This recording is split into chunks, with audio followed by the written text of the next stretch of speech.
كنت ألقي محاضرة في مؤتمر من هذه المؤتمرات في لوس أنجلوس، ودخل علي رجل أمريكي يريد أن يسلم مع أخوين سوريين مسلمين، فقاطعني أحد الإخوة السوريين وقال لو تكرمت الأخ ده عاوزينه يعني يردد خلفك الشهادة.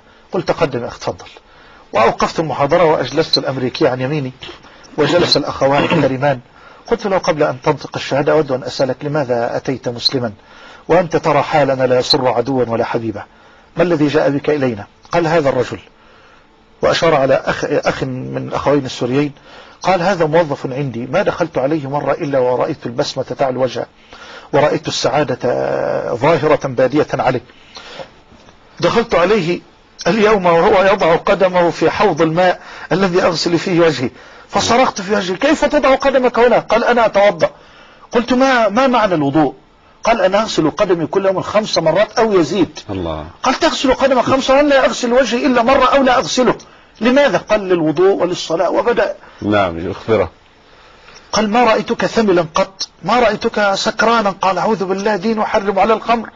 قال ما رأيتك تعيسا قط مهموما. قال الرسول يقول عجبا لأمر المؤمن إن أمره كله له خير وليس ذلك إلا للمؤمن، إن أصابته سراء شكر فكان خيرا له وإن أصابته ضراء صبر فكان خيرا له. قال فهل لو دخلت دينك هذا أشعر بالسعادة التي تشعر بها؟ قال نعم إن صدق. قال أنا صادق، أنا أريد أن أحيا سعيدا. فقال اغتسل، فاغتسل وأتى به ورزقني الله هذا الصيد بدون سبب وبدون ثمن. يقول بأنه قد انتشر من محاولة انتحار أكثر من 16 مرة، لكن الله قدر لهذا الرجل أن يموت على التوحيد. هذا الرجل يا شيخ فهد أصر أن أذهب معه لتناول غداء، فدخلت قصرا على الشاطئ من الزجاج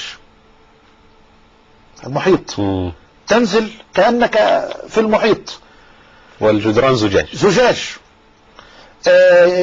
جلسنا يسيرا فوجدت السيارة قد كسيت بثوب أبيض من الثلج، فجلست مشغولا جدا كيف سنركب وكيف سنفتح طوال الجلسة وأنا أنظر إلى السيارة من الزجاج وأتعجب كيف سنركب، وإذ به يفطن إلى نظرته فيضغط على زر كهربائي إلى جواره فيبدد الثلج في دقيقة ونصف أو دقيقتين ونحن بالداخل. نركب إلى السيارة وزر آخر فتمتد ذراع لتلمع له حذاء، يضع حذاءه عز الله فتمسح. كل هذا أتصور يقول هو يقول لي أنا تعمدت وأنا أقول له يقول أنا لا أشعر بطعم للحياة. يا الله. هذه الحياة وهذا الرفاق يقول لي مللت الحياة، يئست من الحياة، أكلت كل شيء وفعلت كل شيء وذهبت إلى كل مكان في الدنيا ومع ذلك أنا لا أطيق الحياة. سبحان الله. وفكر في الانتحار أكثر من مرة. الشاهد أنني بعد هذا قلت له ردد خلفي، فلا إله إلا محمد رسول الله، وشعرت يومها بثقل الشهادة كأنما ينقل حجرا من جبل إلى آخر.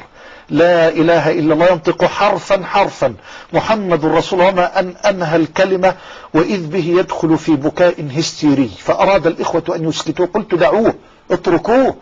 فلما سكن وسكت قلت له لماذا بكيت؟ فرد علي في ترجمة شبه حرفية قال ما السر في هذه الكلمة؟ أشعر الآن بسعادة في صدري وحلاوة ما ذقت طعمها قبل هذه الكلمة. ما الذي وضعتموه فيها؟ قلت هذه كلمة التوحيد، وهذه نعمة شرح الصدر بالإسلام لا يذوقها إلا من نطقها صادقا لله سبحانه وتعالى.